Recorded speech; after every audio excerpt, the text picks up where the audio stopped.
Hello, আসসালামু আলাইকুম viewers. সবাই কেমন আছেন? অবশেষে এই যে গরু নিয়ে আসছি বাড়িতে।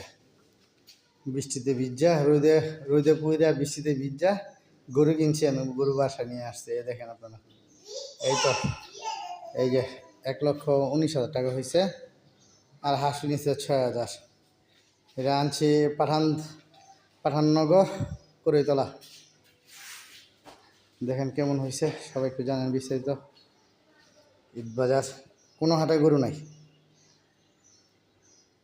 4টা হাট ঘুরছি, গরু নাই।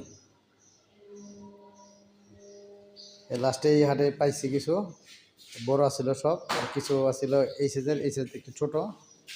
তো এই গরুটা পছন্দ হয়েছে সবার এবং দামে মিলছে, এই গরুটা আনছি।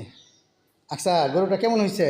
এই আচ্ছা, গরুটা কেমন হয়েছে? ভালো হয়েছে? এদিকে তুমি হাত চুকেছো। কেমন হয়েছে গরুটা? বলো। এই ওয়াও, এই বলো বলো বলো, এমনি এমনি বলো, এমনি বলো। এই মা, এই এমনি বলো, ওয়াও নাইস। খালি হ্যাঁ, এই যে আজকে এই চাঁদরাইতে দিনকে গরু আজকে পাইলাম। অন্য বছর গরু বেশি হয়, ঈদ চাঁদরাইতেও রাইতের 12টা 1টা গরু কেনা যায়, অথচ এই বছর চাঁদরাইতের আগের দিনেই গরু শেষ।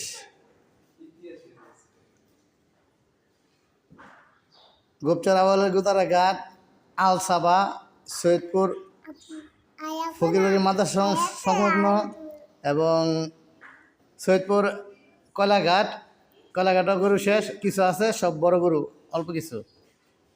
অবশ্যই সিদ্ধান্ত নিছি বন্দর সোনাকান্দা নয়তো নবীগঞ্জ হাটে যাব। তারপর চিন্তা করলাম সামনে পাইছি পাঠাননগর করিতলা পাঠাননগর হাটে সামান্য কিছু গরু আছিল 15-20টা, এর মধ্যে থেকে এই একটা চুজ হয়েছে এবং দরদামে মিলছে। আল্লাহ নসিবে দিয়েছে, সবার কাছে দোয়া পাঠাচ্ছি আল্লাহ যেন আমাদের কুরবানি কবুল করে।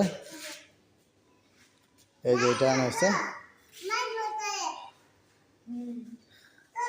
গরুটা শান্তই, আনার পথে কোনো ডিস্টার্ব করে নাই, কোনো প্রকার ডিস্টার্ব করে নাই, খালি গাড়ি হর্ন বাদে, হর্ন দিলে ডিস্টার্ব করছে। আচ্ছা ঠিক আছে, গরু একটু রেস্টে থাকুক। আল্লাহ হাফেজ।